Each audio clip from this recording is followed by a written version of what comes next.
Neverending Chain by Dragon Translator. Chapter 121. Trap is sprung. If you hear anything in the background, there are birds outside my window and there's some sport happening downstairs, so you might hear some things. Gyda did not return after setting her traps.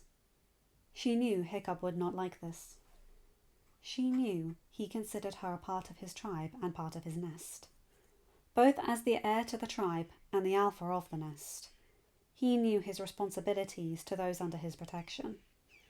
He would not be pleased that she detoured the plan a bit, and now set in a tree upon the peninsula of land north of the swamp the Flightmares now called home. A swamp that now housed as many traps as she could place in the time she had. None of this had happened in the shows, but Gyda made a judgment call upon where she believed Alvin would go. The cave under Burke was denied to him, as he would have to pass the harbour to get it. Even in the shows, none of Alvin's ships ever came near to that part of Burke. She suspected he would assume a patrol would cover the village and the docks, even with his false belief the dragons were all gone. She also banked upon him wanting to catch the Burkians unawares. 300 years of raids had left the hooligan tribe with a hair trigger once an alarm sounded. Alvin might believe he held the upper hand, but even he would not be stupid enough to risk the catapults on Burke's southern shore. East and west offered access to the island, but Gyda guessed Alvin would go for the farthest point to keep the illusion of stealth for as long as he could. The North Bay just beyond the peninsula fit that. Add to the fact that since Alvin had come from Burke, and had at least 2 exiles from Burke, he would know about the Burkians believing the grove of trees upon this piece of land belonged to Odin. What better way to take an island than through a place even the locals fear to go? Gyda set up as the darkened shapes of the 2 Viking longships drifted out of the fog blanketing the waves. She smiled. He had timed it perfectly, at least according to his belief. The dragons gone, and the moon a small sliver enough to provide light to get ashore, but not give away too much. Gyda leaned back against the tree, knowing they would not see her. No one really looked up, for one thing, and she was still clad in her black G with a mesh-faced hood covering her entire head. An hour passed before the first outcast stepped onto the shore. Gyda tensed, but kept her breathing even. She watched all 50 men steal into the shadows cast by the trees. She sat back. In the stillness of the grove of trees, Gyda did not need a dragon's hearing to know when the first unfortunate soul found a trap. Her upper lip curled back into a teeth-bared grin as a faint shout of pain ended in a gurgle. She dropped from the tree and entered the shadows. Savage glanced back, did a quick tally in his head. He paled. He turned forward. "Chief!" he whispered harshly. 7 men be missing! Alvin stopped walking and turned. Bear's Pit and Mildew, along with the rest of the outcasts, also stopped. Savage saw Alvin's eyes narrowed. "Find him. Be quick about it. If an Burke learns..." Savage turned to a cluster of 10 men. He pointed into the shadows behind them. He saw their fear, but one glance at Alvin had all of them turning and heading out. "These woods be cursed," Mildew whispered. "Be Odin's since 4 I was born. Would ya?" Savage took great pleasure that Mildew stopped talking due to Alvin's sword resting at his neck. "I bring ya, 'cause you know Burke better than I." Alvin growled lowly. "I no ask for your opinion on these woods. Give you a trap shot till I say speak." Savage smiled at how pale Mildew went before frowning as the shadows lengthened, and no one returned. He felt cold rush up his spine. The trees were watching them. He knew it. He could feel it. Mildew, as unpleasant a man that had ever been born, had been right. These woods were cursed, and they were cursed for walking through it. "Move on!" Alvin snarled. We'll deal with them later. Get me that dragon conqueror before he wakes. Savage gestured, and the rest of the men moved on. He heard a faint scream that ended with a noise he knew all too well. Somewhere, somehow, one of those men they would now take care of had already been taken care of. Savage walked on, not wanting to be alone in the darkness, but also wondering what power this boy had to have the shadows killing for him. Gyda prowled the shadows.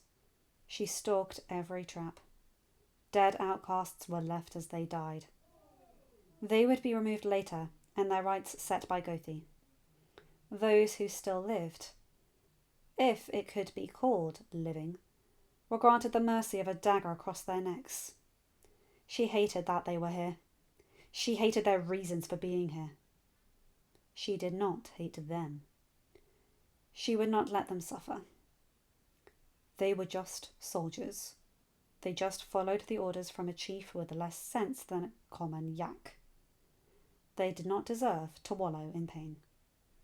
She continued on, guided by faint cries and the sounds of her traps being sprung. A new sound accompanied them, and Gyda knew she was not alone in this hunt. Someone else hunted with her. Bear's Pit knew a losing battle when he saw it. He knew they were doomed.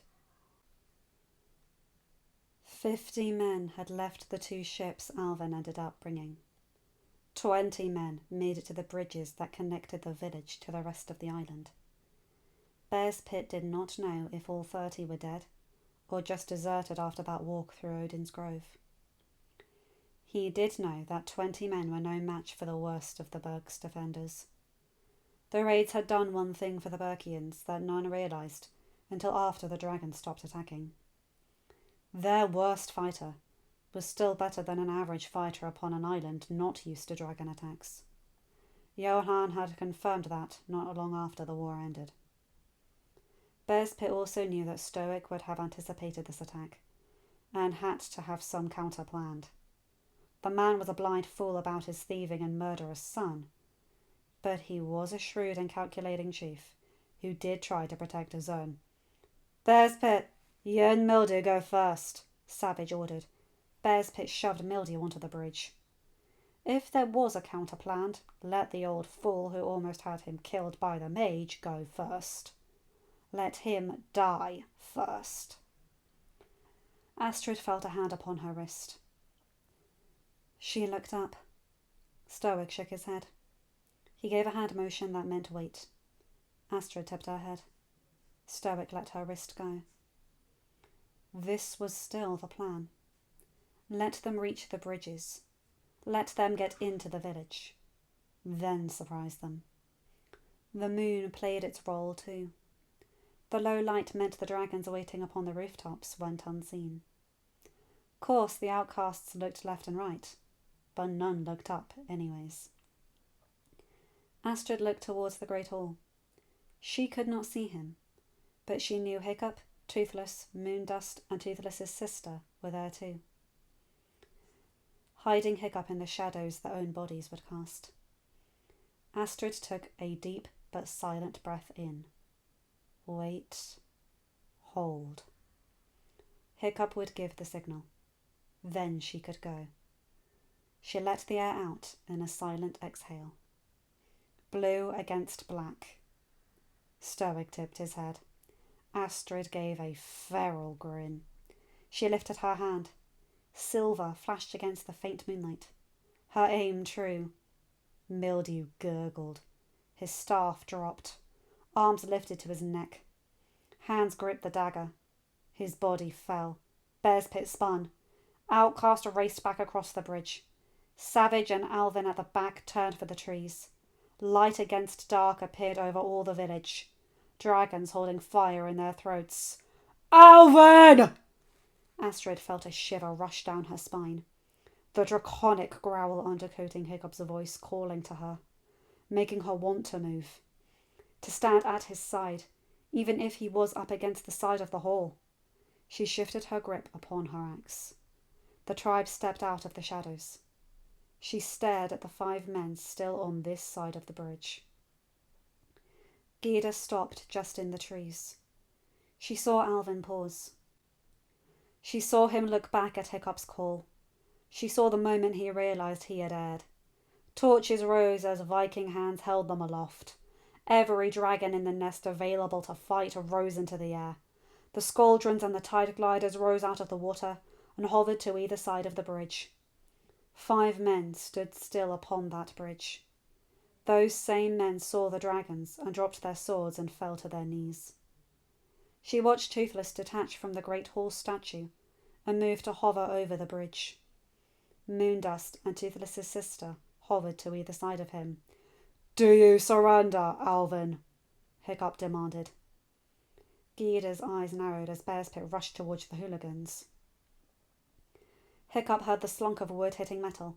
He glanced back. He paled. Astrid parried a sword strike with the flat of her axe, ducked a backslice. "The male and 10 others ran for the trees," Moondust said. Hiccup did not care. "Land!" Toothless dove. The 4 outcasts not on the bridge yelped. Swords clanked against the ground. Knees hit dirt. Hiccup did not care. Astrid danced away from a downward slice. Her axe rose. Bearspit yelled. Astrid circled left. Her boot snapped out. Bearspit's knee buckled. He swung. Astrid cried out. Hiccup felt and heard the snarl. He let it rise. He dismounted. Toothless screeched. He did not care. Astrid shifted her axe to her left hand, her right arm dripping blood. Bearspit swung. Astrid ducked. Axe sliced up and right.